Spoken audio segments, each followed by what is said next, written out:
Time stars. எல்லாம் வல்ல இறைவனை வணங்கி தொடங்குகின்றேன். இந்த சுத்தமல்லியின் கோமதி நகரில் வீற்றிருக்கும் கோமதி அம்பாளை வணங்கி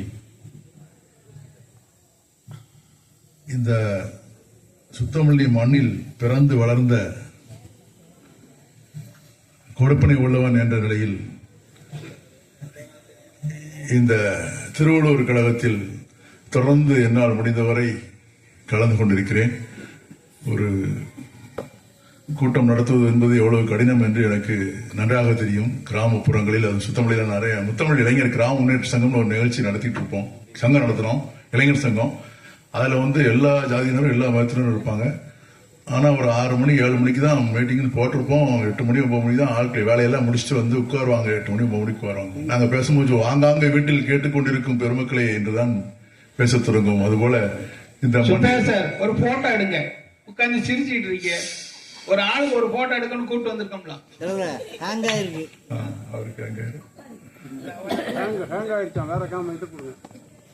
அப்படிப்பட்ட வகையில் இந்த திருவள்ளுவர் பேரவையில் அண்ணாச்சி சொக்கலிங்கம் அவர்களுடைய ஏற்பாட்டின் பேரில் அவருடைய உடல்நிலையை பொருட்படுத்தாமல் தொடர்ந்து செயல்பட்டுக் கொண்டு அவருடைய மன வலிமை தான் அதற்கு காரணம்.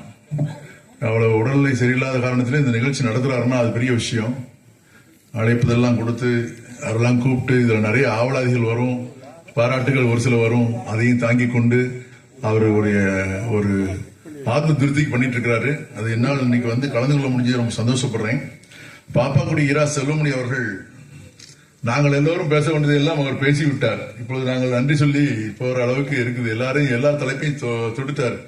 சொன்ன மாதிரி திருக்குறள் பயிலரங்க கூட்டம், அந்த குரல் நேய கவிச்செல்வர் அப்படிங்கிற பொருள் பட்டம் ரொம்ப பொருத்தமா இருக்கும் அவருக்கு. ஏன்னா அவர் அப்படி பண்ணாரு. நெல்லை மாவட்ட அளவுல 30 கூட்டங்களும் நடத்தி அவருக்கு கொடுக்கப்பட்ட 30 கூட்டங்களையும் சிறப்பாக நடத்தினார். அது எங்களால் இயன்ற உதவியை நாங்கள் செய்தோம். அவர் எங்களுக்கு நல்ல வாய்ப்புகள் தந்தார். அந்த வள்ளுவன் வழியிலே இருக்க வேண்டும் என்று சொல்லி எதை செய்தாலும் நேர்த்தியா செய்யணும், ரொம்ப சரியா செய்யணும் அப்படின்னு நினைக்கக்கூடியவர். அதனாலதான் இந்த தலைப்பு கொடுக்கறது கூட வள்ளுவரின் வாய்மொழி யாருக்கு அவசியம் என்று சொல்லி அது ஒவ்வொரு நாள் 2 நாள் திட்டமிட்டு செயல்படக்கூடிய ஒரு மனிதர். இந்த தலைப்பை தேர்ந்தெடுக்கிறது யார், அதுல இதனால் நான் அடிக்கடி சொல்வேன், இந்த திருக்குறள் சொல்லிட்டே இருப்பேன், இதனால் இவன் செய்து முடிக்கும்னு சொல்லி யார்கிட்ட எந்த தலைப்பு கொடுத்தா சரியா இருக்கும் அப்படிங்கறத பார்த்து கொடுத்து பேச வைக்கிறது, அப்படிப்பட்ட வாய்ப்பெல்லாம் கொடுத்துறாரு. அப்படி உள்ளதில் எனக்கு கொடுக்கப்பட்ட தலைப்பு எழுத்துலக படைப்பாளர்களுக்கு வள்ளுவருடைய வாய்மொழி எந்த அளவுக்கு அவசியமாக இருக்கும் என்பதை நான் என்னுடைய கருத்துக்களை சொல்ல வேண்டும். அதுதான் எனக்கு இடப்பட்ட பணி. அவரோடு பயணிக்கும் போது படைப்பாளராக நானும் ஒரு படைப்பாளராக இருக்கிறேன், எழுத்தாளராக இருக்கிறேன். நானும் ஒரு அரசின் கீழ் இயங்கிக் கொண்டிருந்தேன். இப்பொழுது அரசாங்கத்தின் கீழே நாம் வாழ்ந்து கொண்டிருக்கிறோம். பொது சமூகத்தில் தான் நாம் வாழ்ந்து கொண்டிருக்கிறோம். மாணவனாக இருந்திருக்கிறோம். நான் மாணவர்களோடு வாழ்ந்திருக்கிறேன். பெற்றோராக ஆகிவிட்டேன். பெற்றோராக வாழ்ந்து கொண்டிருக்கிறேன். ஆசிரியர்னு சொல்ல பேச வராங்க. ஆசிரியராகவும் இருந்திருக்கிறோம். அனைத்து தரப்பிலும் இருந்த போதிலும் எனக்கு கொடுக்கப்பட்ட தலைப்பு என்னவென்றால் படைப்பாளர்கள் எப்படி இந்த வள்ளுவருடைய வாய்மொழியை பயன்படுத்த வேண்டும். இப்பொழுது நீங்க திருக்குறள் ட்ரெண்ட்னு ஆகி போச்சு. இப்போ அது திருவள்ளுவர் சிலை கன்னியாகுமரி நிறுவனத்திலிருந்து பாத்தீங்கன்னா திருக்குறளை பற்றிய கூட்டங்கள் அரசாங்கம் நல்லா உற்சாகப்படுத்தி கூட்டங்கள் நடத்திக்கிட்டு இருக்குது. தமிழ் ஆர்வலர்கள், தமிழ் ஆசிரியர்களை விட சொல்ல போனால் தமிழ் ஆர்வலர்கள் தான் நிறைய இதுல ரொம்ப தீவிர ஈடுபாட்டோடு கலந்துகிட்டு தன்னால் என்ற பணியை செய்துட்டு இருக்கிறாங்க. அந்த திருக்குறள் கருத்துக்களை கொண்டு போய் சேர்க்க வேண்டும் மாணவர்கள் மத்தியில அப்படிங்கறதுல ரொம்ப ஆர்வமா இருக்கிறது. திருக்குறள் தொடர்பான கூட்டங்களில் கலந்து கொள்வதெல்லாம் அப்படி இருக்கும்போது ஆளுகின்ற அரசுக்கு நான் 1-2 எளிமையான 2-3 திருக்குறளை மட்டும் சொல்லிட்டு என்னுடைய கருத்தை முடிச்சு சுருக்கமா நிறைவு செய்றேன். ஆளுகின்ற அரசுக்கு அவர் 600 சொல்லியிருக்கிறார்.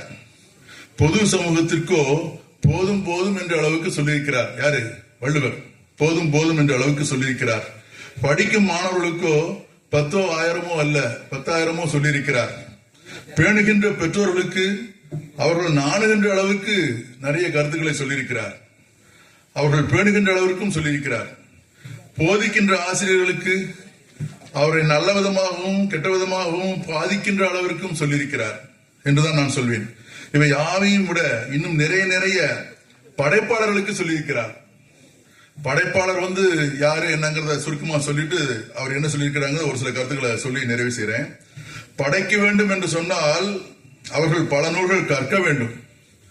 ஒரு கவிதை எழுத வேண்டும் என்று சொன்னால் தொடக்க வரையில் சொன்னார் சாரு, ஒரு கவிதை எழுத வேண்டும் என்று சொன்னால் நாங்கள் எல்லோரும் கவிஞர்கள் தான், அங்க இருக்க எல்லோரும் கவிஞர்கள் தான் இப்பொழுது இல்லையா. அந்த கவிதை எழுதுபவர்கள் எப்பொழுது அந்த கவிதை வலிமை பெறுது, எப்ப மக்கள்கிட்ட போய் சேருதுன்னு சொன்னா அந்த கருத்துக்கள் வலிமையா இருக்கணும், எளிமையா இருக்கணும், அவங்கள போய் சேர்ற மாதிரி இருக்கணும். நிறைய கவிதைகளை படிக்கணும், நீ கவிதை எழுதணும். ஒரு சிறுகதை எழுதுத அப்படின்னு சொன்னா நீ ஒரு 50 சிறுகதை, 100 சிறுகதை, 500 சிறுகதை படிச்சாதான் நீ சிறுகதை எழுத முடியும். அப்பதான் அந்த பயிற்சி கிடைக்கும். அந்த பயிற்சி இருந்தால்தான் நீ அதை தெளிவா செய்ய முடியும் அப்படிங்கிறது என்னுடைய எண்ணம். சரியா? நாவல் எழுத வேண்டுமா? எல்லோரும் நாவல் எழுதி விட முடியுமா? எழுத விட முடியாது. அந்த நாவல் எழுத வேண்டும் என்று சொன்னால் நீ நிறைய நாவல்களை படித்து படித்து படித்து கருத வேண்டும். இன்னும் நிறைய பேர் படிச்சுக்கிட்டே இருக்காங்க, எழுத மாட்டாங்க. எழுத உட்கார்ந்துட்டாங்கன்னு வச்சுக்கோங்க, அவங்க எழுத்தாளர் எழுத்தாளராக இருந்தாங்க. எழுத்தாளர்னு சொன்னாலும் சரி, பேர் வாங்கக்கூடிய எழுத்தாளர் இருக்கணும். இந்த எழுத்துக்கள் மக்களிடம் போய் சேர வேண்டும். அதான் படைப்பாளர்களுடைய கடமை.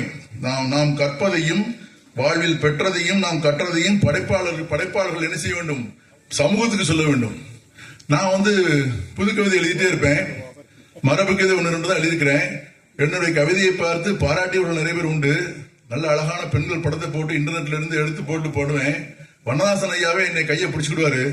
இந்த படங்கள்லாம் ஹரிகரன் எங்கேருந்து எடுக்கீங்க அப்படின்னு கேட்பாரு. என்கிட்ட கேட்பாரு, வண்ணதாசன் ஐயா கேட்பாரு, எங்கேருந்து எடுக்கீங்க அப்படிம்பாரு. அழகா இருக்குது, அததான் பார்க்காம நம்ம கவிதையை வாசிக்க முடியுங்க. அந்த படங்களை பார்த்து அதை விட்டுருதாங்க. ஆமா, நானும் ஐயா பொருணைநாதன் ஐயாவும் 1 மணி வரைக்கும் ஆன்லைன்ல இருப்போம் இரவு. அப்படியே பார்த்துட்டு போவாங்க, கவிதையை பார்த்துட்டு போவாங்க. அப்படி ஆனா அந்த அளவுக்கு ஈர்ப்பா அந்த படத்துக்கு பொருத்தமாக நாம் எழுத வேண்டும். அதுல நம்ம திருவாரூர் அதீப் இருக்காரு, அவர் சொல்லுவாரு, என்ன ஏசுவாரு, என்னையா நீங்க இப்படி எழுதிட்டு இருக்கீங்க, ஒரு இப்ப பார்த்தாலும் பொம்பளை வர்ணிச்சே இருக்கல, சமூகத்தை பத்தி எழுதுங்கயா அப்படிம்பாரு. நான் சமூகத்தை பத்தி எழுதிருக்கேன், செங்கல் சமூகத்தை பத்தி எழுதிருக்கேன், சித்தாளை பத்தி எழுதிருக்கேன். நீங்க அதை படிக்க மாட்டீங்களா? சமூகத்தை பத்தி எழுதுனா படிக்கிறவங்க எண்ணிக்கை ரொம்ப கம்மியா இருக்குது. படங்கள் போட்டாலே இப்போ நீங்க ராணிக்கு முதல் புத்தகத்தை பார்த்தா முதல்ல அட்டைப்படத்துல பெண்கள் படத்தை தான் போடுதான். எதுக்காக அப்படி போடுதான்? பெண்களை வச்சு அதெல்லாம் கிடையாது. அப்பதான் புத்தகத்தை வாங்கி படிப்பான். ஆண்களை எப்படி போடுறான், எனக்கு கவர்ச்சிக்காக வேண்டி இப்படி போட்டு பண்ணிட்டு இருக்கான்னு வச்சுக்கோங்க, தொழில் ரீதியா. அதை பத்தி படிக்கதான் இருக்கு, அதை பத்தி பாராட்டதான் ஆள் இருக்க ஒழிஞ்சு, குறை சொல்ல ஆள் இருக்க ஒழிஞ்சு, நல்ல சமூகத்தை பத்தி எழுதிய கவிதைகளை பாராட்டுவதற்கு ஆட்கள் ரொம்ப கம்மியா இருக்கிறாங்க. சரி, அப்புறம் அறத்தை பத்தி சொன்னாங்க சார், சொல்லிட்டாங்க. அறங்கள் நம்ம திருக்குறளே பொதுவா பொதுமறை. திருக்குறள் உலக பொதுமறை, நம்ம நாட்டுக்கு மட்டுமல்ல உலகத்துக்கே பொதுமறை. இது நியூசிலாந்தில் சொன்னாலும் சரிதான், நியூயார்க்கில் சொன்னாலும் சரிதான், லண்டன்ல போய் சொன்னாலும் சரிதான், அது வாழ்க்கைக்கு பொருத்துவதாக இருக்கும். அது எந்த வயதுக்கும் பொருந்துவதாக இருக்கும். அது நம்ம அடிக்கடி நம்ம ஜெயபாலன் சார் சொல்லுவாரு, அதில் இல்லாததும் இல்லை, பொல்லாததும் இல்லை, அதில் சொல்லாததும் இல்லை. அது மாதிரி திருக்குறள்ல இல்லாததும் இல்லை, சொல்லாததும் இல்லை, பொல்லாததும் இல்லை, அனைத்தும் பின்பற்றக்கூடியதான் இருக்கும். அதில் சொல்லும் போது என்ன சொல்ல மாட்டோம், அதில் ஒரு நெறியவாது நாம் பின்பற்ற வேண்டும். திருக்குறளை படித்தால் நாம் ஒரு படைப்பை படிக்கிறோம் என்று சொன்னால் அதை ஒரு நெறியவாது நாம் பின்பற்ற வேண்டும் என்று சொல்லுவோம் அல்லவா? அப்படி இருக்கும்போது அதில் 32 அறங்கள் குறிப்பாக சொல்லப்பட்டிருந்த போதிலும், எத்தனையோ அந்த அதிகாரத்தில் சொன்ன போதிலும், அவர் என்ன பண்றார், ஒரு படைப்பாளிங்கிற நிலையில அதை திறனாய்வு விஷயத்தை எழுதும் போது படிக்கும் போது, நம்ம ராமச்சந்திரன் ஒரு திருக்குறள் பயிலரங்க கூட்டத்தில் பேசும்போது சொன்னாங்க, வஉசியினுடைய திருக்குறள் உரையை படிக்க வேண்டும் என்று சொல்லி. அப்படிதானே? அவருடைய உரை வித்தியாசமா இருக்கும். அந்த மற்றவர்கள் உரையிலிருந்து தன்னுடைய உரையை வேறுபடுத்தி காட்டக்கூடியவர். அப்படிப்பட்ட உரைகளை படித்தால்தான் அதில் என்ன உண்மையான பொருள் சொல்லப்பட்டிருக்கிறது என்று நமக்கு புரியும். அவர் அப்படி அத்தனை அறங்களை பத்தி எத்தனையோ சொல்லியிருந்தாலும், இப்ப நம்ம மேற்கோள் காட்டினாங்களே, மனத்துக்கண் மாசிலன் ஆதல் அனைத்து அரண் ஆவல நிரப்பர், அனைத்து அரணையும் அந்த ஒண்ணுல அடக்கிட்டார். அந்த ஒரு திருக்குறளை சொன்னாலே போதும், அற இலக்கியத்தை பற்றி சொல்லக்கூடியது, அறத்தை பற்றி சொல்லக்கூடியது, வாழ்க்கையில் உள்ள அறத்தை பற்றி சொல்லக்கூடியது எல்லாமே அதுல அடங்கிருது இல்லையா? ஒரு படைப்பாளன் என்பவன் கண்ணதாசன் சொல்லும்போது என்ன சொல்றான், படைப்பாளன் என்பவன் தன்னை இறைவன் என்று சொல்கிறார். அவர் படைப்பதனால் நானும் இறைவன் சொல்லுவார். கொஞ்சம் ஒரு கவிஞனாலே ஒரு கர்வத்தோடு பேசுவான் இல்லையா? அப்படி இருக்கும்போது அவர் கர்வத்தோடு சொல்லுவார் கண்ணதாசன், படைப்பதனால் நான் இறைவன் அப்படிம்பார். கவிஞன் ஞான ஒரு கால கணிதம் கருப்படு பொருளை உருப்பட வைப்பேன் அப்படிம்பாரு. செல்வர் கையிலே சிறைப்பட மாட்டேன், பதவி வாழுக்கும் பயப்பட மாட்டேன் என்று எழுதியிருப்பார். ரொம்ப ரொம்ப பாரதிதாசன் மாதிரி உரை வீச்சு இருக்கும் அவருடைய கவிதையை பார்த்தீங்கன்னா. கண்ணதாசன் இந்த கவிஞன் ஞான ஒரு கால கணிதம் பாடமாலாம் இருந்தது, கல்லூரியில பள்ளிக்கூடங்களில் பாடமாலாம் இருந்தது.